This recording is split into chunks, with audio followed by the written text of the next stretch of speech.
TIFU, by getting drunk and telling my best friend I slept with his sister. Now he's pissed. This might be the biggest screw-up of my life. My name's Wilbur, and I'm about to tell you how a night of heavy drinking ruined my friendship with my best buddy, Alden. It all started last Saturday night at our favorite dive bar, the Rusty Nail. Alden and I, along with a few other friends, were there to celebrate my recent promotion. Drinks were flowing. Laughter echoed through the smoky room, and everything seemed perfect. As the night went on, the whiskey shots started to hit harder than I expected. I was feeling invincible and decided to tell Alden a secret that had been weighing on me for months. You see, a few months back, I had a one-night stand with his sister. Felicity. Now, Felicity is not just any girl. She's smart, beautiful, and way out of my league.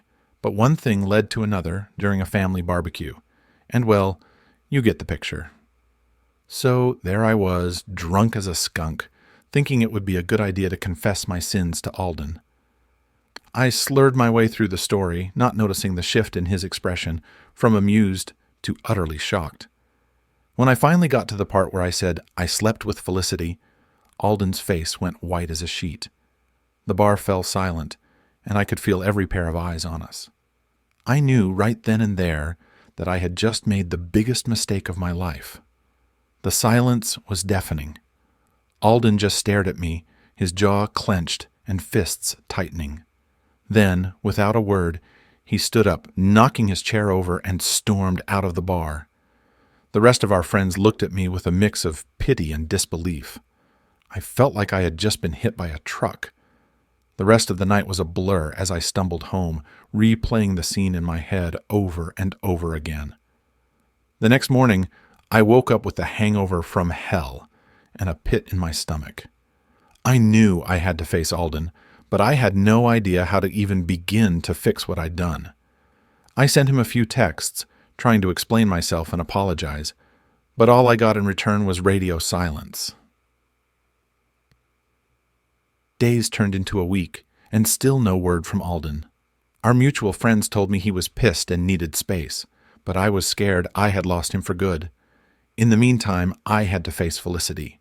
She deserved to know what I had done, and I dreaded the conversation. When I finally worked up the courage to call her, she answered with her usual cheerful voice. But as soon as I mentioned Alden, her tone changed. I told her everything, from the drunken confession to Alden's reaction. Felicity was silent for a moment before letting out a long sigh. "Wilbur, you really messed up," she said. No kidding. Alden and I had been friends since kindergarten. We went through everything together, first loves, breakups, high school drama, and even moved to the same city for college. He was like a brother to me, and now I'd betrayed him in the worst way possible. I knew I had to do something drastic to make things right, so I decided to track him down and apologize in person. I found out from a mutual friend that Alden had been spending a lot of time at his family's cabin up in the mountains. So, one weekend I packed my bags and drove up there, hoping for a miracle. The drive was long and gave me plenty of time to think about what I would say. When I finally arrived, the cabin looked deserted. I knocked on the door, and after what felt like an eternity, Alden opened it. The look on his face when he saw me was a mix of anger and disappointment. He didn't say a word, just stepped aside to let me in. The cabin was cozy, with a fire crackling in the fireplace, and the smell of pine filling the air. We sat down, and I began to apologize, pouring my heart out. I told him how much our friendship meant to me, and how sorry I was for betraying his trust. Alden listened quietly, his expression unreadable. When I finished, there was a long silence. Finally, he spoke. "Wilbur, you have no idea how much this hurt. Felicity is my little sister. I trusted you." His voice cracked, and I could see the pain in his eyes. "I don't know if I can forgive you," he added. The words hit me like a punch to the gut, but I knew I deserved it. After hours of talking, we managed to reach a sort of truce. Alden agreed to try and move past this, but things wouldn't be the same for a long time, if ever. I left the cabin feeling a mix of relief and sadness.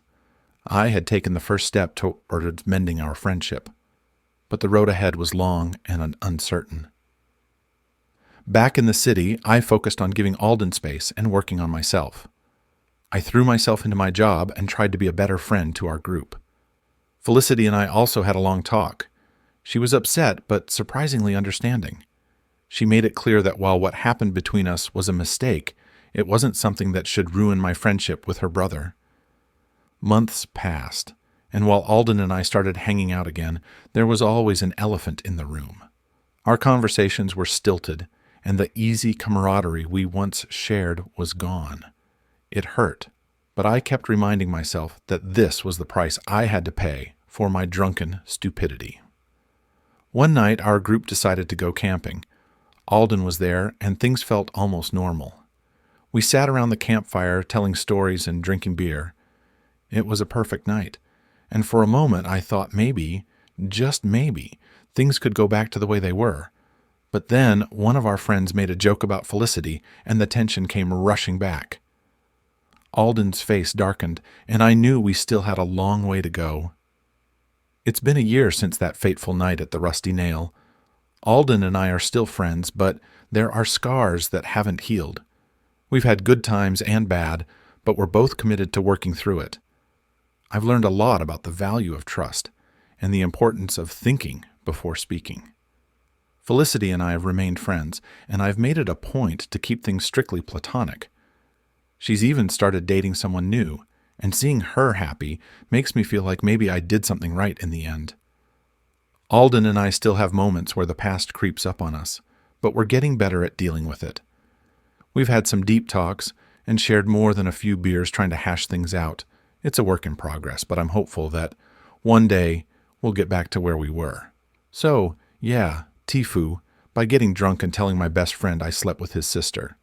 It was a monumental screw-up, and it cost me a lot. But I've also learned that friendships, like all relationships, require work, patience, and sometimes a lot of forgiveness. Here's hoping that one day Alden and I can look back on this as a rough patch we overcame together. Thanks for sticking with me through this saga. If there's one takeaway from my story, it's this. Don't let alcohol be the catalyst for life-altering confessions. And if you do screw up, own it, apologize, and do everything you can to make things right. Comment 1. Ryan. 11. Man, that's rough. It sounds like you really hurt Alden, but it's good that you're trying to make amends. Hopefully, things will get better with time. Keep your head up. Thanks, Ryan11. I appreciate the support. I'm doing everything I can to make things right, but it's definitely a long road. Fan88. Dude, I can't believe you hooked up with Felicity.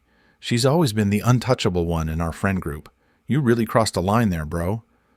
I know, Fan88. I messed up big time. It was a mistake, and I regret it deeply. Just us trying to fix things now. Sam the support. This is a great example of how important it is to think before you speak, especially when drunk. I'm glad you're working on repairing your friendship. It's not easy, but it's worth it. Absolutely, Sam the support. This experience has been a harsh lesson in thinking before speaking, especially under the influence. Thanks for the kind words. No mercy, Mike. Honestly, you deserve to lose Alden as a friend. Betraying his trust like that is unforgivable. What were you even thinking? I get where you're coming from, No Mercy Mike. I wasn't thinking, and I regret it every day. I'm doing my best to make amends, but I know it's a long shot. Been there, Brad. I've been in a similar situation, and it took years to rebuild trust. Just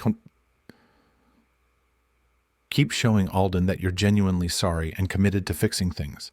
Actions speak louder than words. Thanks, been there, Brad. Your words mean a lot. I'm committed to showing Alden through my actions that I'm truly sorry and willing to do whatever it takes